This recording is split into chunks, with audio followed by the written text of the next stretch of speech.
stage theme.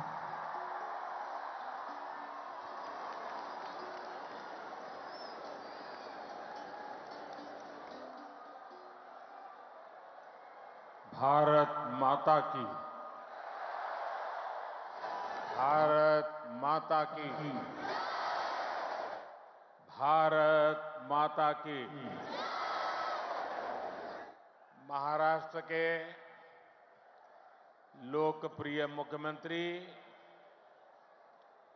Eknath Shinde जी, केंद्रीय मंत्रिमंडल के मेरे साथी अनुराग ठाकुर, भारती पवार, निशित प्रामाणिक, महाराष्ट्र के डिप्टी सीएम देवेंद्र फडणवीस, अजित पवार जी, सरकार के अन्य मंत्रीगण, अन्य महानुभाव और मेरे युवा साथियों, आज का ये दिन भारत की युवा शक्ति का दिन है। ये दिन उस महापुरुष को समर्पित है जिसने गुलामी के कालखंड में भारत को नई ऊर्जा से भर दिया था। ये मेरा सौभाग्य है कि स्वामी विवेकानंद की जयंती पर मैं आप सब नौजवानों के बीच नासिक में हूं। मैं आप सभी को राष्ट्रीय युवा दिवस की शुभकामनाएं देता हूं। आज ही भारत की नारी शक्ति की प्रतीक राजमाता जिजाऊ मां साहब की भी जन्म जयंती है। राजमाता जिजाऊ माँसाहेब यांच्या जयंती दिनी त्यांना वंदन करण्यासाठी मला महाराष्ट्राच्या वीरभूमीत येण्याची संधी मिळाली, याचा मला अतिशय आनंद आहे। मी त्यांना कोटी कोटी वंदन करतो।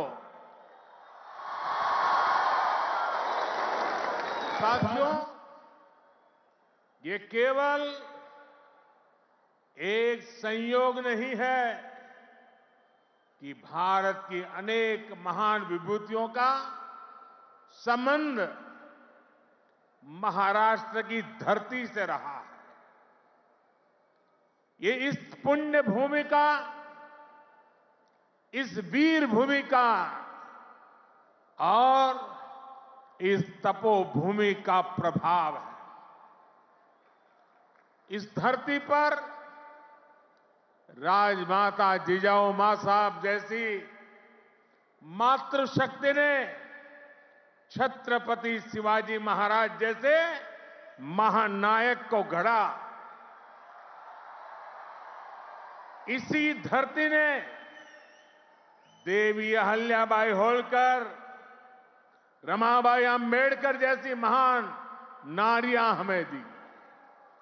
इसी धरती ने लोकमान्य तिलक, वीर सावरकर, आनंद कन्हेरे, दादा साहब पोटनीस, चाफेकर बंधु जैसे अनेक सपूत हमें दिए। नासिक पंचवटी की इस भूमि में प्रभु श्री राम ने काफी समय बिताया था। मैं आज इस भूमि को भी नमन करता हूं, श्रद्धापूर्वक प्रणाम करता हूं। मैंने आह्वान किया था कि जनवरी तक हम सभी 22 जनवरी तक हम सभी देश के तीर्थ स्थानों की, मंदिरों की साफ सफाई करें, स्वच्छता का अभियान चलाएं। आज मुझे कालाराम मंदिर में दर्शन करने का, मंदिर परिसर में सफाई करने का सौभाग्य मिला है। मैं देशवासियों से फिर अपना आग्रह दोहराऊंगा कि राम मंदिर में प्राण प्रतिष्ठा के पावन अवसर के निमित्त देश के सभी मंदिरों में, सभी तीर्थ क्षेत्रों में स्वच्छता अभियान चलाएं, अपना श्रमदान करें। मेरे युवा साथियों, हमारे देश के ऋषियों, मुनियों, संतों से लेकर सामान्य मानवी तक सभी ने हमेशा युवा शक्ति को सर्वोपरि रखा है। श्री अरविंद तो कहते थे कि अगर भारत को अपने लक्ष्य पूरे करने हैं तो भारत के युवाओं को एक स्वतंत्र सोच के साथ आगे बढ़ना होगा। स्वामी विवेकानंद जी भी कहते थे, भारत की उम्मीदें भारत के युवाओं के चरित्र, उनकी प्रतिबद्धता पर टिकी है, उनकी बौद्धिकता पर टिकी है। श्री अरबिंदो स्वामी विवेकानंद का ये मार्गदर्शन आज 2024 में भारत के युवा के लिए बहुत बड़ी प्रेरणा है। आज भारत दुनिया की टॉप 5 इकोनॉमी में आया है। तो इसके पीछे भारत के युवाओं की ताकत है। आज भारत दुनिया के टॉप 3 स्टार्टअप इकोसिस्टम में आया है, तो इसके पीछे भारत के युवाओं की ताकत है। आज भारत एक से बढ़कर एक इनोवेशन कर रहा है। आज भारत रिकॉर्ड पेटेंट फाइल कर रहा है। आज भारत दुनिया का बड़ा मैन्युफैक्चरिंग हब बन रहा है। तो इसका आधार भारत के युवा है, भारत के युवाओं का सामर्थ्य है। साथियों, समय हर किसी को अपने जीवन काल में एक सुनहरा मौका जरूर देता है।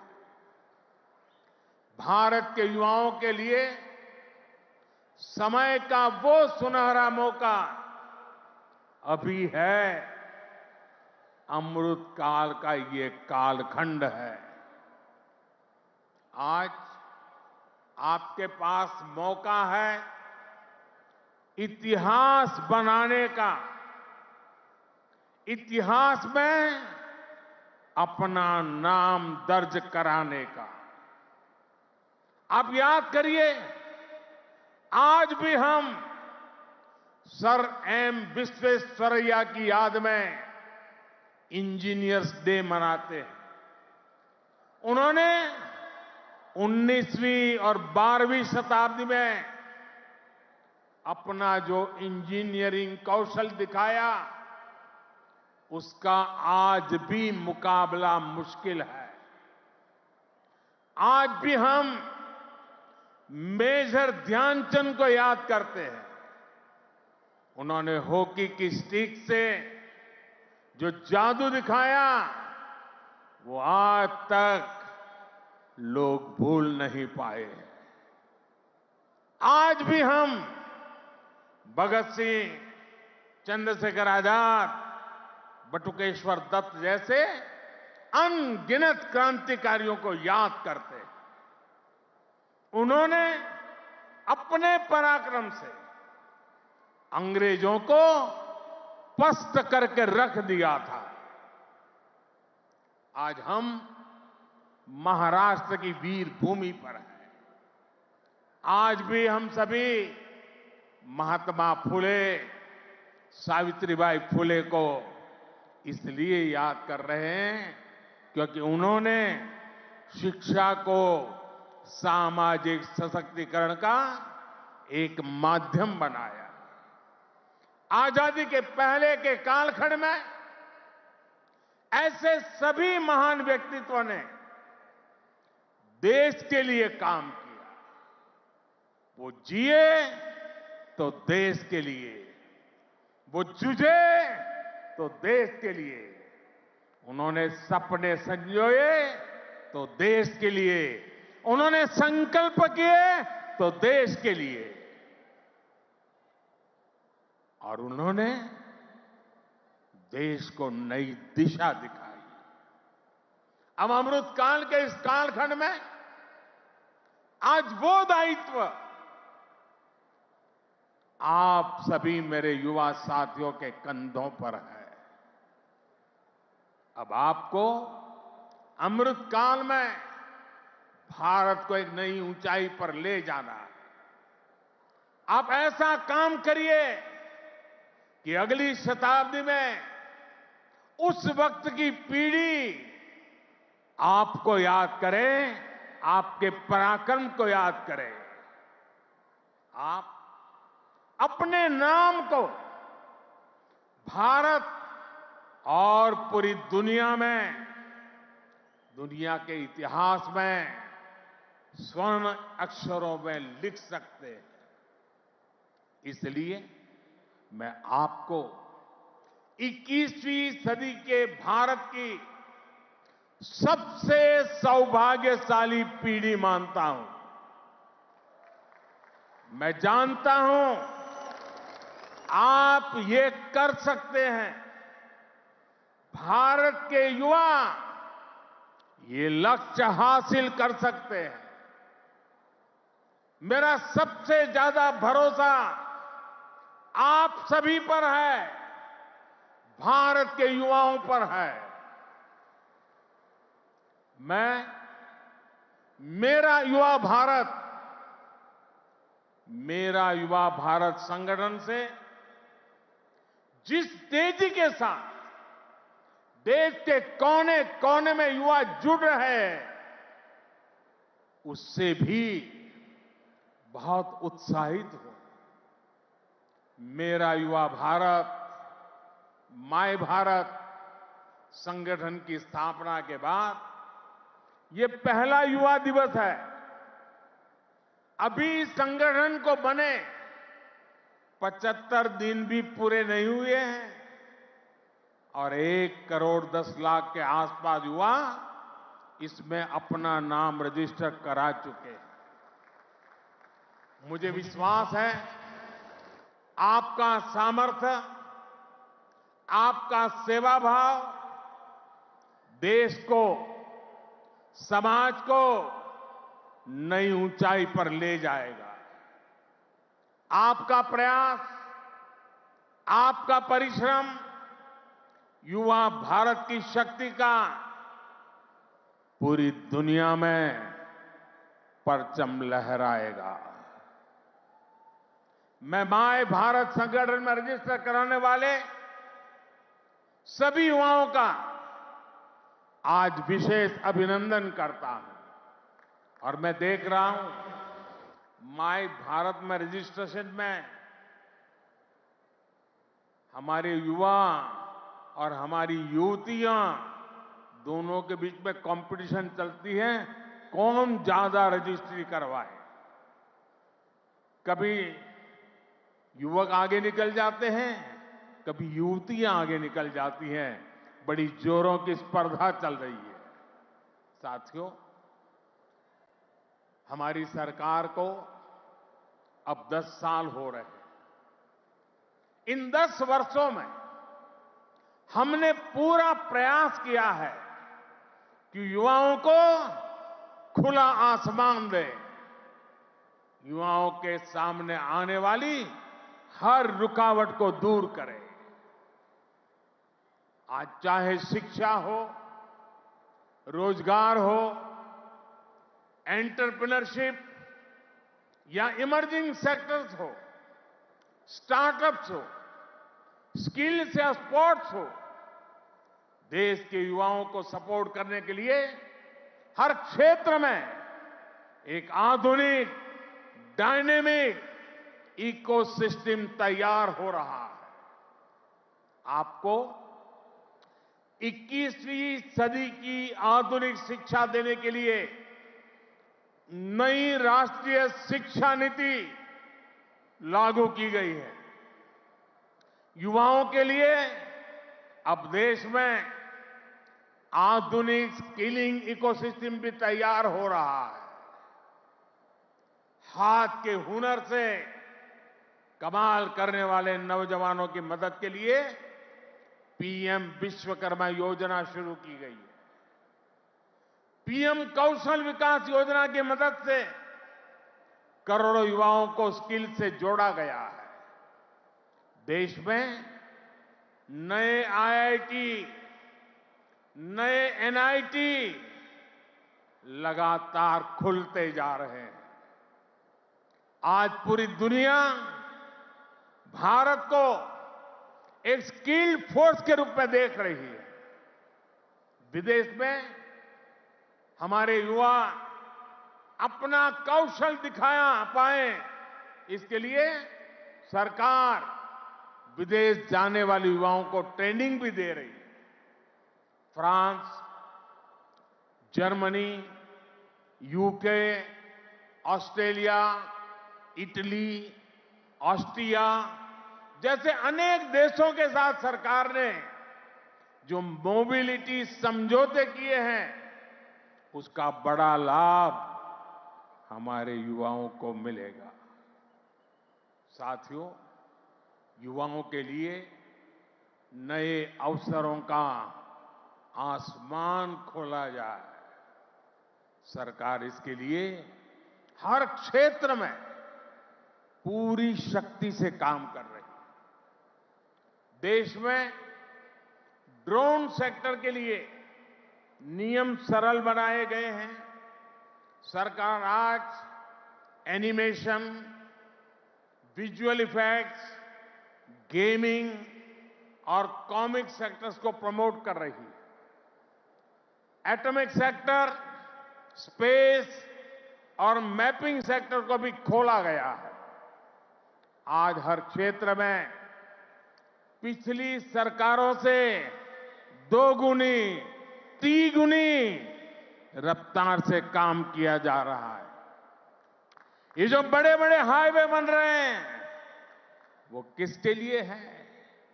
आपके लिए, भारत के युवाओं के लिए। ये जो नई नई वंदे भारत ट्रेनें चल रही है, वो किसकी सहूलियत के लिए? आपके लिए, भारत के युवाओं के लिए। हमारे लोग विदेश जाते थे, वहां के पोर्ट, वहां के एयरपोर्ट देखकर सोचते थे कि भारत में ऐसा कब होगा। आज भारत के एयरपोर्ट्स दुनिया के बड़े से बड़े एयरपोर्ट का मुकाबला कर रहे हैं। कोरोना के समय आपने देखा है, विदेशों में वैक्सीन के सर्टिफिकेट के नाम पर कांगज थमाया जाता है। ये भारत है जिसने हर भारतवासी को वैक्सीन लगाने के बाद डिजिटल सर्टिफिकेट दिया। आज दुनिया के कितने ही बड़े देश हैं जहां पर लोग मोबाइल डेटा इस्तेमाल करने से पहले 100 बार सोचते हैं। वहीं आप भारत के युवा हैं, जो इतना सस्ता मोबाइल डेटा इस्तेमाल कर रहे हैं कि दुनिया के लोगों के लिए अजूबा है, कल्पना से परे है। साथियों, आज देश का मिजाज भी युवा है और देश का अंदाज भी युवा है। और जो युवा होता है वो पीछे नहीं छोड़ता, पीछे नहीं चलता, वो स्वयं लीड करता है। इसलिए आज टेक्नोलॉजी की फील्ड में भी भारत फ्रंट से लीड कर रहा है। चंद्रयान और आदित्य L1 उसकी सफलता हमारी आंखों के सामने है। Made in India INS Vikrant जब समंदर की लहरों से टकराता है तो हम सभी का सीना चौड़ा हो जाता है। जब लाल किले से मेड इन इंडिया तोप गरजती है तो देश में एक नई चेतना जग जाती है। जब भारत में बना फाइटर प्लेन तेजस आसमान की ऊंचाई नापता है तो हम गर्व से भर जाते हैं। आज भारत में बड़े बड़े मॉल से लेकर छोटी छोटी दुकान तक हर तरफ UPI का इस्तेमाल हो रहा है और दुनिया हैरान है। अमृतकाल का आरंभ गौरव से भरा हुआ है। अब आप युवाओं को इस अमृतकाल में इससे भी आगे लेकर जाना है, विकसित राष्ट्र बनाना है। साथियों, आपके लिए ये समय सपनों को विस्तार देने का समय है।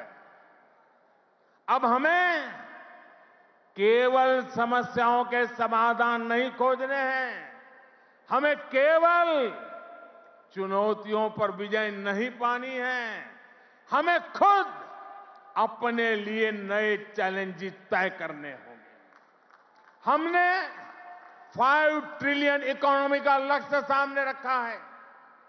हमें दुनिया की तीसरी सबसे बड़ी अर्थव्यवस्था बनना है। हमें आत्मनिर्भर भारत अभियान के सपने को सिद्धि देनी है। हमें सर्विसेज और IT सेक्टर की तरह भारत को विश्व का मैन्युफैक्चरिंग हब भी बनाना है। इन आकांक्षाओं के साथ साथ भविष्य के प्रति हमारी जिम्मेदारियां भी है। जलवायु परिवर्तन की चुनौती हो, प्राकृतिक खेती को बढ़ावा देना हो, हमें लक्ष्य बनाकर तय समय में इन्हें प्राप्त करना है। साथियों, अमृतकाल की आज की युवा पीढ़ी पर मेरे विश्वास की एक और वजह है और वो खास वजह है। इस कालखंड में देश में वो युवा पीढ़ी तैयार हो रही है जो गुलामी के दबाव और प्रभाव से पूरी तरह मुक्त है। इस पीढ़ी का युवा खुलकर कह रहा है, विकास भी और विरासत भी। ये लोग आयुर्वेद तो हमारे देश में योग हो या आयुर्वेद हो, हमेशा भारत के लिए एक पहचान के रूप में रहा है। लेकिन आजादी के बाद इन्हें ऐसे ही भुला दिया गया। आज दुनिया इन्हें स्वीकार कर रही है। आज भारत का युवा योग आयुर्वेद का ब्रांड एम्बेसडर बन रहा है। साथियों, आप अपने दादा दादी, अपने नाना नानी से पूछिएगा, वो आपको बताएंगे कि उनके दौर में रसोई में बाजरे की रोटी, कोदो, कुटकी, रागी, ज्वार यही तो हुआ करता था। लेकिन गुलामी की मानसिकता में इस अन्न को गरीबी के साथ जोड़ दिया गया, इन्हें रसोई से बाहर कर दिया गया। आज यही अन्न मिलेट्स के रूप में, सुपर फूड के रूप में वापस रसोई में पहुंच रहे हैं। सरकार ने इन मिलेट्स को, मोटे अनाज को श्री अन्न की नई पहचान दी है। अब आपको इन श्री अन्न का ब्रांड एम्बेसडर बनना है। श्री अन्न से आपकी सेहत भी सुधरेगी और देश के छोटे किसानों का भी भला होगा। साथियों, आखिर में एक बात राजनीति के माध्यम से देश की सेवा की भी करूंगा। मैं जब भी ग्लोबल लीडर्स या इनोवेटर से मिलता हूं तो उनमें मुझे एक अद्भुत आशा दिखती है। इस आशा की, इस आकांक्षा की एक वजह है डेमोक्रेसी, लोकतंत्र। भारत मदर ऑफ डेमोक्रेसी है, लोकतंत्र की जननी है। लोकतंत्र में युवाओं की भागीदारी जितनी अधिक होगी, राष्ट्र का भविष्य उतना ही बेहतर होगा। इस भागीदारी के कई तरीके हैं। अगर आप सक्रिय राजनीति में आते हैं तो आप परिवारवाद की राजनीति के प्रभाव को उतना ही कम करेंगे। आप जानते हैं कि परिवारवाद की राजनीति ने देश का कितना नुकसान किया है। लोकतंत्र में भागीदारी का एक और महत्वपूर्ण तरीका है कि आप अपनी राय वोट के जरिए जाहिर करें। आप में से बहुत से लोग ऐसे होंगे जो इस बार जीवन में पहली बार वोट डालेंगे। फर्स्ट टाइम वोटर्स हमारे लोकतंत्र में नई ऊर्जा और शक्ति ला सकते हैं। इसलिए वोट करने के लिए आपका नाम लिस्ट में आए, इसके लिए जल्दी से जल्दी सारी प्रक्रिया पूरी कर लीजिए। आपके पॉलिटिकल व्यूज से ज्यादा जरूरी है कि आप देश के भविष्य के लिए अपना वोट डालते हैं, अपनी भागीदारी कराते हैं। साथियों, अगले 25 वर्षों का ये अमृतकाल आपके लिए कर्तव्य काल भी है।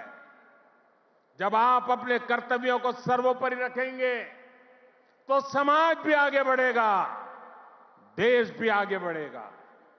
इसलिए आपको कुछ सूत्र याद रखने होंगे।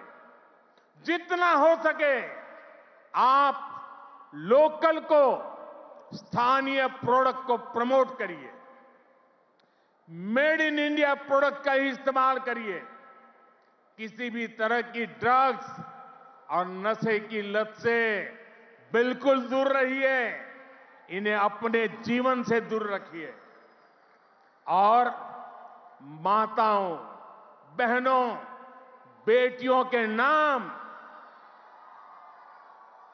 अपशब्दों का, गालियों का इस्तेमाल करने का जो चलन है, उसके खिलाफ आवाज उठाइए, इसे बंद करवाइए। मैंने लाल किले से भी इसका आग्रह किया था, आज फिर से दोहरा रहा।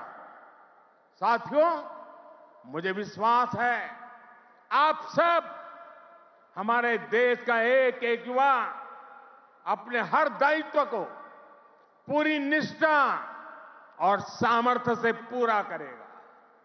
सशक्त, समर्थ और सक्षम भारत के स्वप्न की सिद्धि का जो दीप हमने जलाया है, वो इसी अमृतकाल में अमर ज्योति बनकर विश्व को प्रदीप्त करेगा। इसी संकल्प के साथ आप सभी का बहुत बहुत धन्यवाद।